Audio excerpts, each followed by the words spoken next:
1 കോടി രൂപയ്ക്ക് മേളിലാകാത്ത ആ മുനിസിപ്പൽ സ്റ്റേഡിയം എങ്ങനെയാണ് 5.25 കോടി രൂപ ചെലവഴിച്ചതെന്ന് പറയുമ്പോൾ സത്യത്തിൽ നിങ്ങൾക്കൊക്കെ മനസ്സിലാക്കാൻ കഴിയും അതെങ്ങോട്ടാ തുക പോകുന്നുവെന്ന്. ഒരു സ്റ്റെയർ കേസിനൊക്കെ പെയിൻ്റ് അടിക്കുകയും ഒരു ടർഫ് അവിടെ പണിതു, അതും മേളിൽ ഒരു ഷെയ്ഡ് ഉണ്ടാക്കിയതിന് 5.25 കോടി രൂപയാണ് കണക്ക് വന്നിരിക്കുന്നത്. ചങ്ങനാശ്ശേരിയിലെ UDF സ്ഥാനാർത്ഥിയായിട്ടുള്ള വിനു ജോബാണ് ഇപ്പോൾ നമുക്കൊപ്പം ചേരുന്നത്. പത്രിക സമർപ്പിച്ചിരിക്കുകയാണ്. എങ്ങനെയാണ് പ്രതീക്ഷകളൊക്കെ? പ്രതീക്ഷകൾ നല്ല പ്രതീക്ഷ, തീർച്ചയായിട്ടും വിജയിക്കും. ഇത് എൻ്റെ വിജയമല്ല, ചങ്ങനാശ്ശേരിയിലെ UDFകാരുടെ മുഴുവൻ ഐക്യത്തോടെയുള്ള വിജയമായിരിക്കും. ഇത്തവണ ചങ്ങനാശ്ശേരിയിൽ ഒരു മാറ്റം ഉണ്ടാവും? ഉറപ്പായും, യാതൊരു സംശയമില്ല. സർക്കാരിനെതിരായിട്ടോ MLAക്കെതിരായിട്ടോ പറഞ്ഞാൽ നിങ്ങളിവിടെ 5-6 മണിക്കൂർ നിൽക്കേണ്ടി വരും. അപ്പോൾ അതൊന്നും വേണ്ട. ഞാൻ ജയിച്ചു വന്നാൽ ചങ്ങനാശ്ശേരിയിലെ MLA ആവുകയാണ്. എനിക്ക് കുറേ സ്വപ്നങ്ങളുണ്ട്, ചങ്ങനാശ്ശേരിയെപ്പറ്റി കുറേ സ്വപ്നങ്ങളുണ്ട്. അതൊക്കെ തീർച്ചയായിട്ടും പൂർത്തീകരിക്കുവാൻ അല്ലെങ്കിൽ തുടങ്ങി വയ്ക്കുവാൻ ഞാനത് ശ്രമിക്കും. ഇടതുപക്ഷ ഗവൺമെൻറ് കഴിഞ്ഞ 10 വർഷക്കാലം, അത് 2 ടേമായിട്ട് കേരളത്തിലെ ജനങ്ങൾ, സാധാരണ പാവപ്പെട്ടവും മുതൽ സാധാരണക്കാർക്ക് വരെ എത്രയോ ദൂഷ്യകരമായ പ്രശ്നങ്ങൾ നേരിടേണ്ടി വന്ന വർഷങ്ങളാണ് കഴിഞ്ഞ 9-10 വർഷം. സാധനങ്ങളുടെ വിലയെപ്പറ്റി പറയുന്നില്ല, റോഡിൻ്റെ അവസ്ഥയെപ്പറ്റി പറയുന്നില്ല, എന്തിനു പറയുന്നു, ക്ഷേത്രത്തിലെ കൊള്ള പോലും ഓരോ കാര്യങ്ങളും നമുക്കെല്ലാവർക്കും അറിയുവാണ്. ദിവസവും പത്രം മാത്രം വായിച്ചാൽ മതി. കേന്ദ്ര സർക്കാരിൻ്റെയും കേരള സർക്കാരിൻ്റെയും കൊള്ളക്കഥകൾ മാത്രമാണ് കൂടുതൽ കാണുന്നത്. ചങ്ങനാശ്ശേരിയെ പറ്റി പറയുകയാണെങ്കിൽ ഞങ്ങൾക്കെല്ലാവരും തമാശയാണ് തോന്നുന്നത്. എല്ലാം നിർമ്മാണ ഉദ്ഘാടനമാണ്. നടക്കാത്ത ഉദ്ഘാടനങ്ങൾ നടത്തി ചങ്ങനാശ്ശേരി മുഴുവൻ ഫ്ലെക്സ് വെക്കുന്ന ഒരു ഫ്ലെക്സോത്സവമായിരുന്നു. പിന്നെ നടത്തിയ കാര്യങ്ങളുണ്ട്, അതൊക്കെ CSR കഴിഞ്ഞ ഇതിനു മുമ്പ് ഇരുന്ന സമയത്ത് ചെയ്തേക്കുന്ന തുടങ്ങി വെച്ച പ്രവർത്തനങ്ങൾ തീർച്ചയായിട്ടും ബാക്കി നടത്തിക്കൊണ്ടുപോയി എന്നുള്ളത് മാത്രമേ ഉള്ളൂ. നമുക്കതിന് ഉദാഹരണം പറയാനുണ്ട്. Transport, KSRTC CSRൻ്റെ ഫണ്ടാണ്.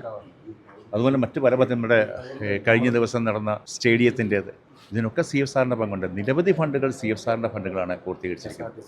നമ്മളിപ്പോൾ നിസ്സാരം നിൽക്കുന്ന ഈ റവന്യൂ ടവർ അല്ലേ, എത്രയോ സാധാരണ ജീവനക്കാർ, സാധാരണ ജനങ്ങളെ മുഴുവൻ വരുന്ന ഒരു സർക്കാർ ഓഫീസുകളാണ്. നൂറുകണക്കിന് സർക്കാർ ഓഫീസുകളുള്ള ഈ ബിൽഡിങ്ങിൽ 7ാം നില വരെ വരണമെങ്കിൽ പ്രായമുള്ളവർക്കോ കാലിന് വേദനയുള്ളവർക്കോ എങ്ങനെ കയറും? നിങ്ങൾ തന്നെ പറയാം. ജോലി ചെയ്യുന്നവരെങ്ങനെ? നിങ്ങളൊന്ന് ശ്രദ്ധിച്ച് നോക്കുക. നമ്മുടെ തൊട്ടുകൂടെ നയിക്കുന്ന ആ മാഡം എങ്ങനെയാണ് ഈ 7ാം നില വരെ ലിഫ്റ്റ് ഇല്ലാതെ, ലിഫ്റ്റ് ഉപയോഗിക്കാൻ പറ്റാതെ കേടായി കിടക്കുന്ന ലിഫ്റ്റ്? ഇത് എനിക്ക് തോന്നുന്ന കേരളത്തിൽ സ്വന്തം MLA ഈ റവന്യൂ ടവറിൽ തന്നെ കുടുങ്ങിപ്പോയത് ആ ലിഫ്റ്റിനകത്ത്. അതൊക്കെ എന്തൊരവസ്ഥയാണ്. ഞാൻ പറഞ്ഞില്ലേ, നൂറുകണക്കിന് ആയിരക്കണക്കിന് ജീവനക്കാരും ചങ്ങനാശ്ശേരിക്കാരും മുഴുവൻ വന്നിറങ്ങുന്ന സ്ഥലം. അവരുടെ സ്വന്തം കാര്യങ്ങൾ, കരമടക്കേണ്ട കാര്യമുണ്ട്, രജിസ്ട്രേഷൻ സർട്ടിഫിക്കറ്റ് ഉണ്ട്, RTO ഓഫീസുണ്ട്, നിരവധി ഓഫീസുകളുള്ള സ്ഥലമാണിത്. ചെറിയ കാര്യം ഉദ്ദേശിച്ചത് ഒരു ദിവസം കൊണ്ട് പരിഹരിക്കാവുന്നതാണ് ലിഫ്റ്റിന്റെ പ്രശ്നം. അതിന് പോലും ഒരു പരിഹാരം കണ്ടെത്താനാണ്. തീർച്ചയായിട്ടും. അതുപോലും എത്രയോ നാൾ ഇവിടെ സമരം നടത്തിയിട്ടുണ്ട്. ആ ലിഫ്റ്റിൻ്റെ പ്രശ്നത്തിന് വേണ്ടി ഏതെല്ലാം രാഷ്ട്രീയ പാർട്ടിക്കാർ സമരം ചെയ്തിട്ടുണ്ട്. എന്നിട്ട് പോലും നാട്ടുകാരോട് കാണിക്കുന്ന ഒരു വെല്ലുവിളി മാതിരിയല്ലേ അത് പരിഹരിക്കാതെ നടക്കുന്നത്. ഇന്ന് ഇങ്ങോട്ട് വന്നപ്പോൾ പോലും അത് കയറാൻ മേലെ, ആ ലിഫ്റ്റ് ഉപയോഗിക്കാൻ പാടില്ല. ചങ്ങനാശ്ശേരിയിലെ ജനങ്ങളെ നിരവധി തെറ്റിദ്ധാരണയുടെ പുറത്ത് അറിയാതെ വിശ്വസിച്ച് പോയിട്ടാണ് കഴിഞ്ഞ വർഷം അങ്ങനെ ഒരു അബദ്ധം പറ്റിയ ചങ്ങനാശ്ശേരിക്കാർക്ക്. ആ ഒരു അബദ്ധം ഇനി ആവർത്തിക്കുകയില്ല. ചങ്ങനാശ്ശേരിയിൽ ഐക്യ ജനാധിപത്യ മുന്നണി ഒറ്റക്കെട്ടായിട്ട് നിന്നുകൊണ്ട് ഞങ്ങൾ ഇത്തവണ വിജയിക്കും. അതുപോലെ നമുക്കെല്ലാവർക്കും അറിയാവുന്ന ഒരു കാര്യമാണ്, ചങ്ങനാശ്ശേരിയുടെ പഴയ municipal chairman Shri PP Jose ചെയ്തേക്കുന്ന നിരവധി കാര്യങ്ങൾ, ഇവിടുത്തെ ബസ് സ്റ്റാൻഡ് മുതൽ മുനിസിപ്പൽ സ്റ്റേഡിയം വരെ നിരവധി കാര്യങ്ങൾ PP ജോസ് നേതൃത്വം കൊടുത്ത മുനിസിപ്പൽ ചെയർമാനായിരുന്ന കാലത്ത് ചെയ്തതാണ്. ഈ അടുത്ത നാളിൽ ഒരു മുനിസിപ്പൽ സ്റ്റേഡിയത്തിൻ്റെ ഉദ്ഘാടനം നടന്നു. പ്രിയപ്പെട്ടവരെ, 5.25 കോടി രൂപയാണ് അതിനുവേണ്ടി ചെലവഴിച്ചതെന്നാണ് പറയുന്നത്. ഞാൻ നിങ്ങളോടൊരു കാര്യം പറയാം. ഈ മുനിസിപ്പൽ സ്റ്റേഡിയം PP ജോസിൻ്റെ കാലത്ത് ഉണ്ടാക്കിയതാണ്. അതിൻ്റെ കെട്ടിടങ്ങൾ അതുപോലെ അവിടെ നിൽക്കുകയും ആ സ്റ്റെപ്പിനൊക്കെ, ഒരു സ്റ്റെയർ കേസിനൊക്കെ പെയിൻ്റ് അടിക്കുകയും ഒരു ടർഫ് അവിടെ പണിതു. ആ ടർഫ് നമുക്കറിയാം, ഇപ്പം നമ്മുടെ നാട്ടിലെ മിക്ക പഞ്ചായത്തുകളിലുള്ളതാണ് ടർഫ് എന്ന് പറയുന്നത്, ഫുട്ബോൾ കളിക്കാൻ വേണ്ടി. ഒരു 40 ലക്ഷം രൂപ മുതൽ 45, വേണമെങ്കിൽ 50 ലക്ഷം രൂപ ആയിക്കോട്ടെ അതിന് കോസ്റ്റ് ആകുന്നത്. അതും മേളിലൊരു ഷെയ്ഡ് ഉണ്ടാക്കിയതിന് 5.25 കോടി രൂപയാണ് കണക്ക് വന്നിരിക്കുന്നത്. നിങ്ങൾ എവിടെയെങ്കിലും വേണമെങ്കിൽ ഒരു റിട്ടയർഡ് ഉദ്യോഗസ്ഥനെ കൊണ്ട്, എഞ്ചിനീയറെ കൊണ്ട് നിങ്ങൾ അതിൻ്റെ എസ്റ്റിമേറ്റ് എടുപ്പിച്ച് നോക്കാം, എത്ര രൂപയാകുമെന്നറിയാമോ?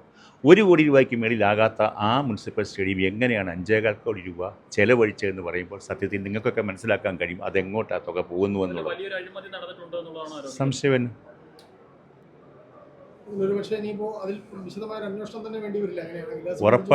ഉറപ്പായിട്ടും അതിനുവേണ്ടി അന്വേഷണം നടത്തുവാൻ വേണ്ടി ആൾക്കാർ പോയിട്ടുണ്ട്.